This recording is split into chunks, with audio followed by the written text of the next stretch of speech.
La loi du silence sur ces viols de mineurs et ces grossesses précoces. Un homme l'a brisé à Bukavu.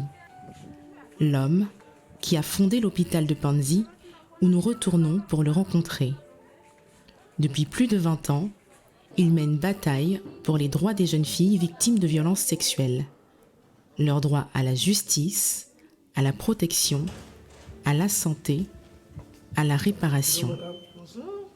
Ce médecin milite pour que les auteurs de ces crimes soient traduits en justice, ce qui lui vaut de vivre sous protection armée après 6 tentatives d'assassinat.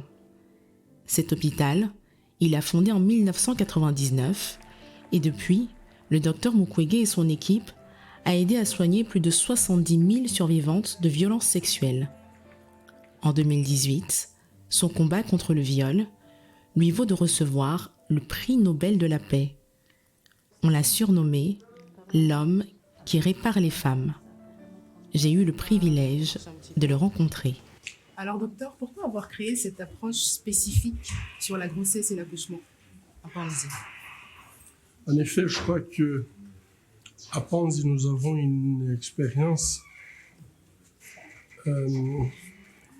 exceptionnelle de recevoir des filles victimes de violences sexuelles.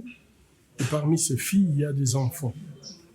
Et l'expérience nous a montré que les enfants vivent très mal l'accouchement, à tel point que le déroulement de l'accouchement se passe souvent mal, puisqu'en fait, elles ne sont pas préparées psychologiquement, elles ne sont pas préparées physiquement, et puis souvent, elles ne comprennent pas pourquoi elles doivent être dans cette situation.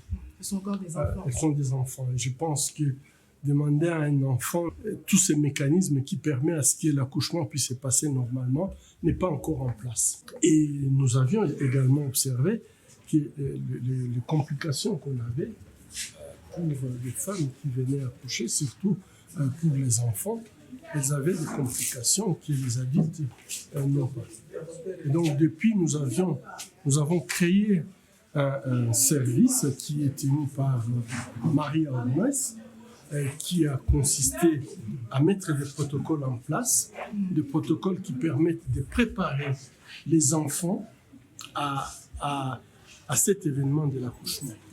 Je pense que depuis que nous avons commencé ce programme, on peut très bien observer que le comportement des enfants, si la prise en charge a été faite précocement, on se rend compte que les enfants sont mieux préparés pour aborder l'accouchement. Les filles qui sont violées, c'est déjà un traumatisme d'être violées, et accoucher, c'est un traumatisme supplémentaire. En fait, lorsqu'elles accouchent, la tendance est d'abandonner l'enfant, puisque elles ne comprennent pas ce qui est arrivé. Cette responsabilité, donner à une fille de 12 ans la responsabilité de notre enfant, et parfois c'est très très difficile pour elle d'accepter ça. Dans cet hôpital, sur les 3000 accouchements réalisés chaque année, 30% concernent des mineurs, soit 900 naissances chaque année. C'est énorme, surtout quand vous savez que nous avons une loi qui réprime les violences sexuelles chez des mineurs.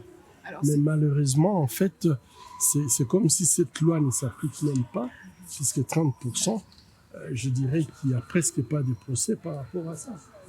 Donc, toutes les conséquences sont gérées par les pauvres petites filles qui nous arrivent ici à l'hôpital. J'ai travaillé dans cette région comme gynécologue obstétricien pendant 30 ans, 40 ans plutôt.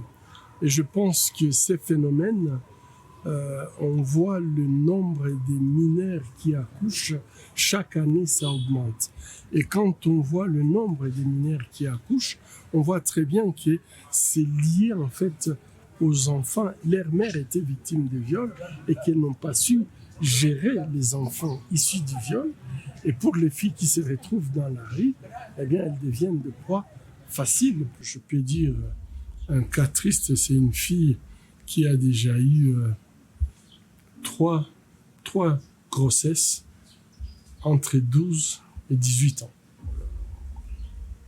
Et donc, c'est vrai que ça fait très très mal. Et à chaque fois, quand elle vient, on la voit seulement ici, c'est pour venir accoucher.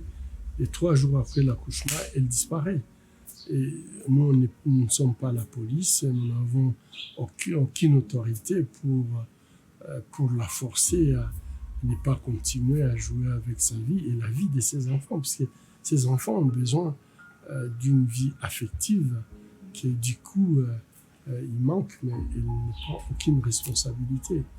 Et entre 12 et 18 ans, avoir 3 enfants que vous abandonnez à l'hôpital, vous venez juste pour accoucher, vous partez, c'est quand même triste. C'est pour ça que j'insistais sur un programme par rapport à cette situation. Denis Mukwege assiste depuis des décennies à l'usage du viol des mineurs comme arme de guerre dans ces tests de la RDC ravagés par d'interminables et sanglants conflits armés. Et pour le prix Nobel de la paix, seule la fin de l'impunité pour les violeurs peut mettre un terme à ce fléau des grossesses précoces et non désirées. Encore faut-il que les victimes portent plainte. Le fait de porter plainte, c'est une façon de nous aider également à pouvoir divulguer dans la société. La justice, ce n'est pas tout simplement pour une répression, c'est pour aider en fait la société et éviter la répétition de ces crimes. Puisque lorsque le bourreau n'est pas inquiété par la justice, il va continuer. Et combien de victimes il va faire avant qu'on puisse au moins l'interpeller sur ce qu'il fait. Et c'est pour ça que nous encourageons les femmes d'aller en justice, puisque c'est une façon aussi d'éduquer la population, c'est une façon d'aider la population à comprendre qu'il y a une loi. Il y a beaucoup d'hommes qui ne connaissent même pas cette loi sur la violence sexuelle. Et parfois, ils sont surpris quand on leur dit toutes les conséquences ou les risques qu'ils prennent en commettant des actes comme ça sur les mineurs.